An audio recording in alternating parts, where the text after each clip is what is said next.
Hello guys, నమస్తే. నేను మీ నరేష్ అన్న. అసలు జోసా కౌన్సిలింగ్ అంటే ఏంటి, సీసీఎఫ్ కౌన్సిలింగ్ అంటే ఏంటి, ఎవరు పార్టిసిపేట్ చేయొచ్చు, ఎవరు చేయకూడదు, కంప్లీట్ ప్రాసెస్ అనేది నేను ఈ వీడియోలో డిస్కస్ చేయబోతున్నాను. ఇంకా గైస్, మనం మెంటర్షిప్ ప్యాకేజెస్ రిలీజ్ చేయడం జరిగింది. కంప్లీట్ జోసా సీసీఎఫ్కి ఓన్లీ ₹3000 మాత్రమే. మీరు చూస్తుంటే మెంటర్షిప్ కోసం నేను డిస్క్రిప్షన్లో నెంబర్ ఇస్తున్నాను. నెంబర్కి ఫోన్పే చేస్తే నేను మీకు కాంటాక్ట్ అవుతాను. So let's get in to the వీడియోలోకి వెళ్ళే ముందు మన ఛానల్ సబ్స్క్రైబ్ చేసుకోవడం మాత్రం మర్చిపోవద్దు. So let's get in to the video. Guys, JoSAA వచ్చేసి మనకి రేపు సెకండ్ డే నుంచి స్టార్ట్ అవుతుంది. ఈవినింగ్ 5 PM నుంచి. ఇంకా షెడ్యూల్ అనేది రిలీజ్ అవ్వలేదు. ఇప్పటికైతే అప్ టు డేట్ ప్రకారం షెడ్యూల్ అనేది రిలీజ్ అవ్వలేదు.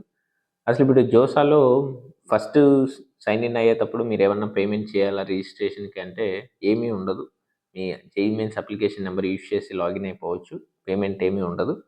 లాగిన్ అయిపోయిన తర్వాత మీకు చాయిస్ ఫిల్లింగ్కి అక్కడ ఆప్షన్స్ ఉంటాయి. మీరు జేఈఈ అడ్వాన్స్ కూడా క్వాలిఫై అయితే అక్కడ ఐఐటీస్ చూపిస్తుంది. ఒకవేళ మీరు క్వాలిఫై అవ్వకపోతే అక్కడ చూపించదు. మీకు ఆప్షన్స్ అనేవి అక్కడ ఉంటాయి. మీరు ఫిల్ చేసుకోవచ్చు. మీకు ఏ ఆప్షన్ ఫస్ట్ పెట్టాలి, ఏది సెకండ్ పెట్టాలి. ఇప్పుడు ఈ ఆప్షన్స్ పెట్టేటప్పుడు ఎప్పుడు కూడా టఫ్ టు ఈజీ పెట్టండి. అంటే ఫస్ట్ కష్టంగా ఉంటాయి, అంటే రానివి ఏవైతే ఉంటాయో మీకు అవి పైన పెట్టుకోండి, వచ్చినవి కింద పెట్టుకోండి. అలా ఆర్డర్ పెట్టుకోండి టఫ్ టు ఈజీ.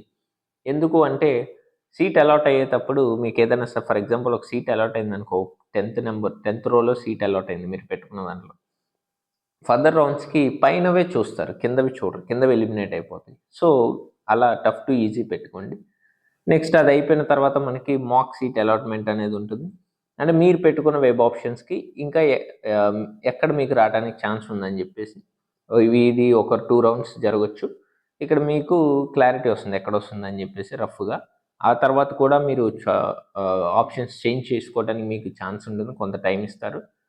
ఆ తర్వాత సీట్ ఆప్షన్స్ లాక్ అయిపోతే కౌన్సిలింగ్ అనేది స్టార్ట్ అవుతుంది.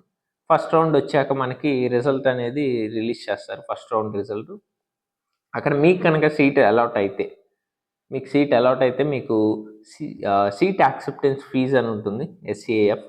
ఇది జనరల్ ఓబీసీ ఈడబ్ల్యూఎస్ స్టూడెంట్స్కి 35,000 ఉంటుంది. అదే SC ST PWD వాళ్ళకైతే 15,000 ఉంటుంది. మీరు ఈ పేమెంట్ కనుక చేస్తే మీ సీట్ అనేది కన్ఫర్మ్ అవుతుంది. లేదు అంటే మీ సీట్ క్యాన్సిల్ అవుతుంది. పేమెంట్ చేయాలి. పేమెంట్ చేసిన తర్వాత డాక్యుమెంట్స్ ఉంటాయి. ఆ డాక్యుమెంట్స్ అన్నీ కూడా అప్లోడ్ చేయాల్సి ఉంటుంది. అప్పుడు వాళ్ళు వెరిఫై చేస్తారు. ఓకే అంటే నెక్స్ట్ మీకు 3 ఆప్షన్లు ఇస్తారు: ఫ్రీజ్, ఫ్లోట్, స్లైడ్ అని చెప్పేసి. ఫ్రీజ్ అంటే ఏంటంటే మీకు వచ్చిన ఆప్షన్ ఓకే, ఇంకా నేను సీట్ కన్ఫర్మ్ చేసుకుంటున్నాను, నేను కాలేజ్కి వెళ్ళిపోతాను, ఇది ఫ్రీజ్.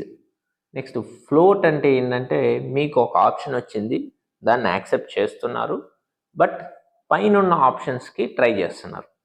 అది స్లైడ్ అంటే ఏంటంటే మీకు ఒక ఆప్షన్ వచ్చింది, ఆప్షన్ యాక్సెప్ట్ చేస్తున్నారు, బట్ అదే కాలేజ్లో మీరు పైన పెట్టుకున్న ఆప్షన్స్ కోసం ట్రై చేస్తున్నారు.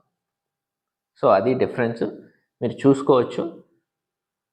సో ఇది ఫ్రీజ్, ఫ్లోట్, స్లైడ్ గురించి. నెక్స్ట్ ఏమవుతుందంటే ఫర్దర్ రౌండ్స్కి వెళ్తారు.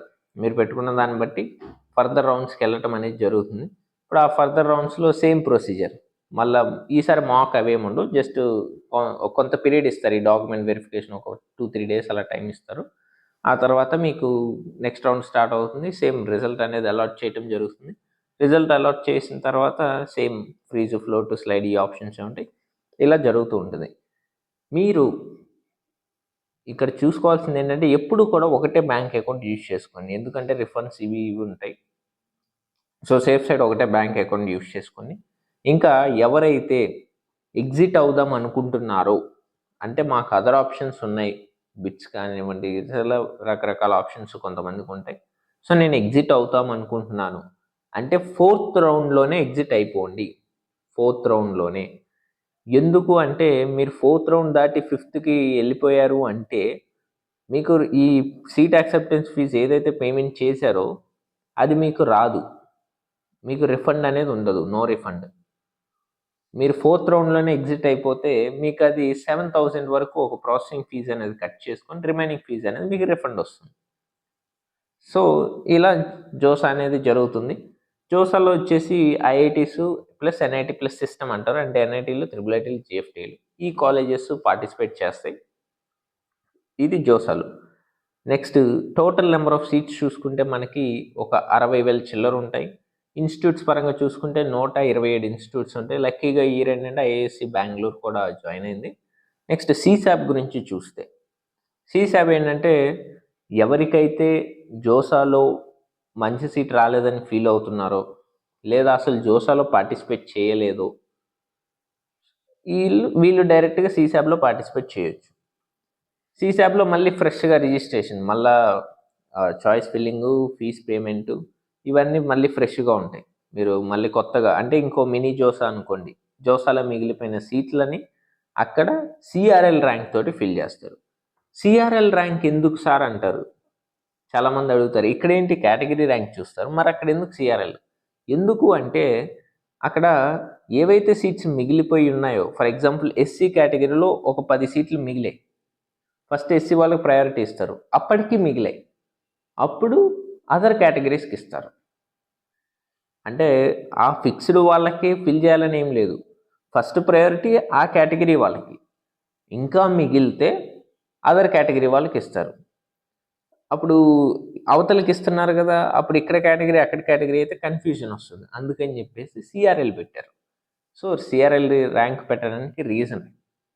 సో సీసాబ్లో ఉంటుంది. మళ్ళీ సీట్ యాక్సెప్టెన్స్ ఫీజు ఇవన్నీ కామన్ ఇంకా మళ్ళీ అక్కడ కూడా.